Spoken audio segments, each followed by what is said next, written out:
जय श्री कृष्णा। राधे राधे। आज हम सुनेंगे दशा माता व्रत की 9वीं कहानी, यानी कि 9वें दिन सुनी जाने वाली कहानी। तो प्रेम से बोलिए दशा माता की जय हो। किसी गांव में एक बुढ़िया ब्राह्मणी रहती थी। वे बहुत ही गरीब थी। बुढ़िया ब्राह्मणी का एक बेटा था। बुढ़िया ब्राह्मणी ने अपना सारा जीवन तो मेहनत मजदूरी करके अपने बेटे का लालन पालन कर लिया, लेकिन अब वह बूढ़ी हो गई थी। तो एक दिन अपने बेटे से कहने लगी कि बेटा, अब तुम्हें कुछ काम करना चाहिए। कुछ ऐसा काम करो जिससे 4 पैसे की आमदनी हो और हम दोनों का जीवन निर्वाह हो सके। देखो तो अब बुढ़ापे के कारण मेरे तो हाथ पैरों ने भी जवाब दे दिया है। तब लड़का गांव वालों के जानवर चराने लग गया। बछड़े चरा कर लाता तो उसे कुछ पैसे मिल जाते। एक दिन की बात है, वह लड़का सब पशुओं को पानी पिलाने के लिए नदी के तट पर लेकर गया। वहां पर उसने देखा कि कुछ महिलाएं थीं जो किसी देवता का पूजन कर रही थी। वे महिलाएं दशा माता की पूजा कर रही थी, दशा माता का डोरा ले रही थी। तब उनके पास एक डोरा बच गया। तब उनमें से एक स्त्री ने कहा कि इस लड़के से पूछो कि यह कौन है। तब वह एक स्त्री लड़के के पास जाकर पूछने लगी कि तुम कौन हो और तुम्हारे घर में कौन कौन है। तब वह कहने लगा कि मैं ब्राह्मण हूँ और मैं और मेरी माँ मेरे घर में रहते हैं। तब उन्होंने लड़के को एक डोरा देते हुए कहा कि तुम इसे ले जाओ और अपनी माँ को दे देना और कहना कि दशा माता का पूजन और व्रत करे। हम तुम्हें कुछ सीधा और पूजा की सामग्री दे देते हैं, इसे अपनी माँ को दे देना। और इस तरह कहकर उन्होंने दशा माता पूजन की सारी विधि बता दी। लड़के ने उनसे डोरा ले लिया। तब उन स्त्रियों ने उसे कुछ सीधा कुछ सामान दिया। तब लड़का उस सामान को लेकर अपने घर आया। उसने दरवाजे से ही अपनी माँ को आवाज लगाई और कहने लगा कि माँ, जरा बाहर आओ और ये उतार लो, मैं बोझ से दबा जा रहा हूँ। तब उसकी माँ ने यह बात सुनी तो वह बहुत खुश हुई। उसने सोचा कि बेटा बहुत सारा सामान लेकर आया है। भागी भागी बाहर आई तो उसने देखा कि बेटे के सिर पर एक बड़ी सी गठरी रखी है। तब उसने बेटे से पूछा कि यह सब तुम कहाँ से ले आए हो। तो लड़के ने माँ को सब समाचार सुना दिया और दशा माता का डोरा भी दे दिया। बुढ़िया माई ने डोरे को लेकर माथे से लगाया और उसी दिन से वह व्रत करने लगी। 9 दिन तक दशा माता की पूजा करती रही, कथा कहानी कहती रही। 10वें दिन उसने डोरे की पूजा की तैयारी शुरू कर दी। वह देहरी के बाहर गोबर से लीप रही थी। उसी समय एक गरीब बुढ़िया आकर उससे बोली, क्या कर रही हो बहन। तब उसने कहा कि आज मेरे घर पर दशा माता का पूजन है, इसलिए घर की साफ सफाई कर रही हूँ, घर को लीप रही हूँ। बुढ़िया माई के रूप में दशा माता ही ब्राह्मणी के घर पर आई थी। तब वे कहने लगी कि बहन, मुझे तो बहुत प्यास लगी है, मुझे थोड़ा सा पानी पिला दे। तब ब्राह्मणी कहने लगी कि मैं तो मिट्टी के बर्तन से पानी पीती हूँ, मेरे यहाँ पर लोटा लुटिया कुछ भी नहीं है, तुम्हें पानी किसमें भर कर दूं। एक कटोरी है मेरे घर में और वह भी पता नहीं कहाँ पड़ी होगी। जरा तुम ठहरो तो सही, मैं जरा कटोरी ढूंढ कर लाती हूँ तो तुम्हें पानी पिला दूंगी। बुढ़िया ब्राह्मणी हाथ धोकर अंदर कटोरी लेने गई। इसी बीच दशा माता ने, जिन्होंने बुढ़िया माई का रूप धारण कर रखा था, उसके मटके रखने की जगह पर एक सोने का घड़ा रखकर अंतर ध्यान हो गई। अब बुढ़िया माई कटोरी लेकर मटके के पास गई तो देखा वहां पर एक मिट्टी का नहीं बल्कि सोने का घड़ा रखा था। अपने घर में सोने का घड़ा रखा देखकर बुढ़िया माई तो बहुत डर गई। सोचने लगी कि अब बुढ़ापे में मेरे ऊपर चोरी का भी इल्जाम लगेगा और मैं चोर कहलाऊंगी।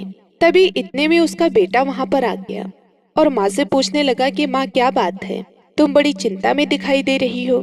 तब उसने बताया कि बेटा, अभी अभी एक बुढ़िया यहाँ पर आई थी और ये सोने का घड़ा रखकर ना जाने कहाँ चली गई है। तब लड़का कहने लगा कि वो तो दशा माता थी, उन्होंने तुमको ही यह घड़ा दिया है।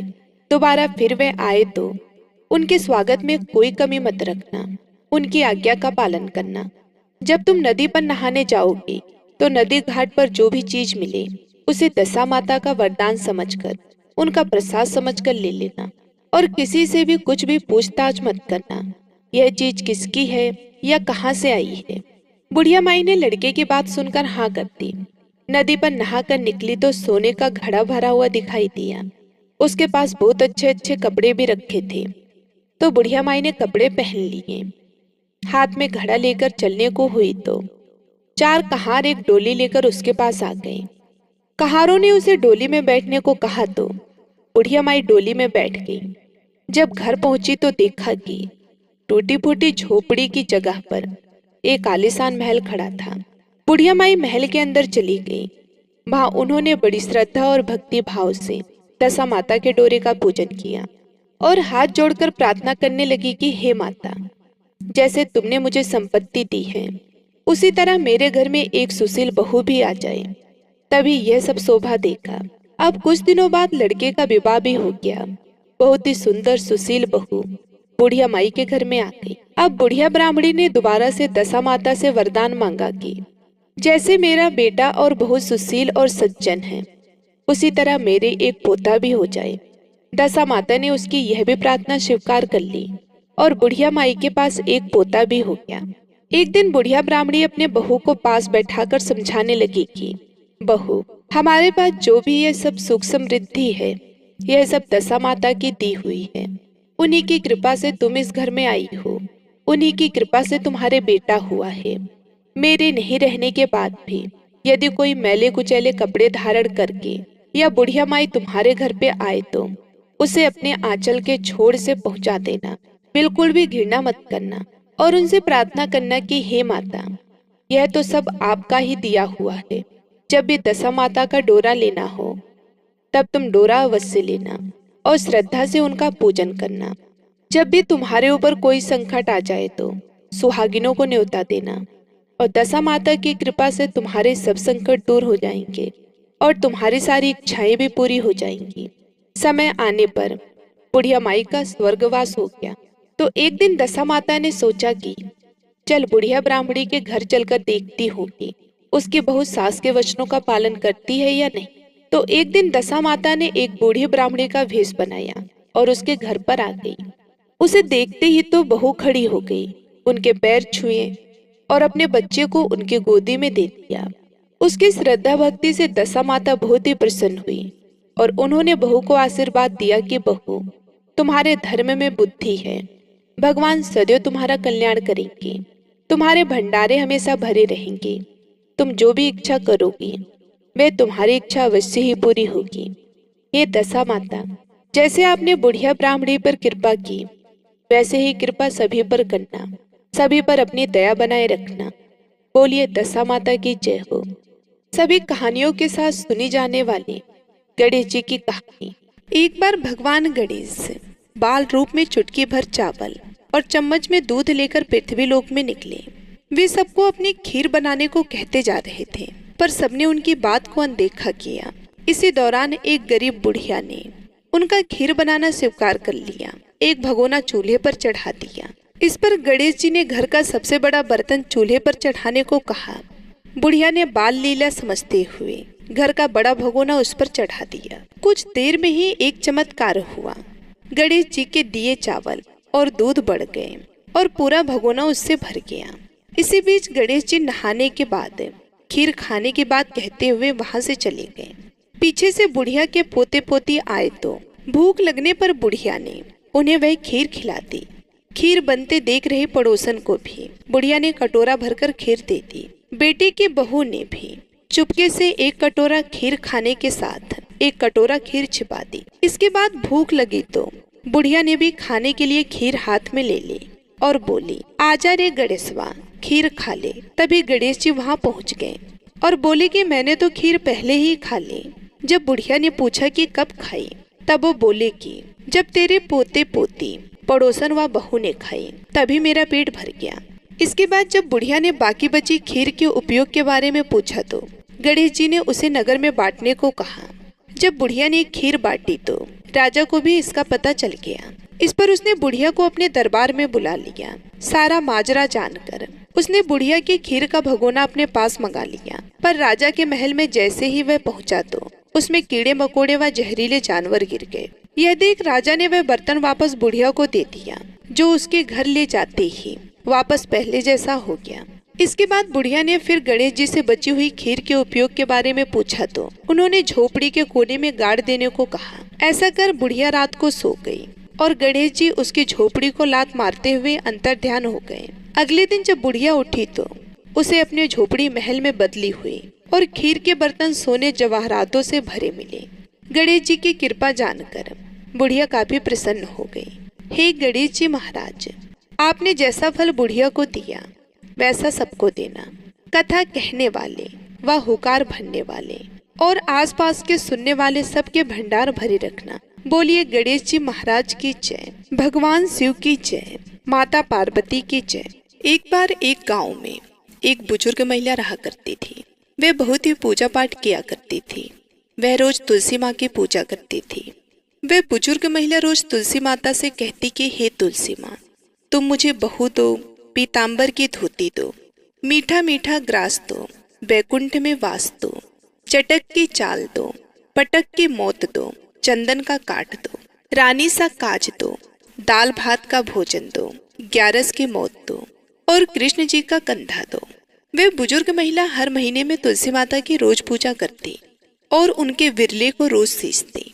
तुलसी माता बुजुर्ग महिला की बात सुनकर धीरे धीरे सूखने लगी। तभी भगवान श्री कृष्ण जी ने देखा कि तुलसी माता सूख रही हैं और तभी एक दिन भगवान श्री कृष्ण तुलसी माता जी के पास प्रकट हुए और भगवान श्री कृष्ण जी ने तुलसी माता से पूछा कि तुम क्यों सूख रही हो? सभी महिलाएं तुम्हारी पूजा करती हैं और तुमको रोज सींचती हैं, लेकिन फिर भी तुम सूखती जा रही हो, इसका कारण क्या है? जिसके बाद तुलसी माता ने भगवान श्री कृष्ण जी से कहा कि हे प्रभु, एक बुजुर्ग महिला मेरे पास रोज आती है और रोज एक ही बात बोलती है।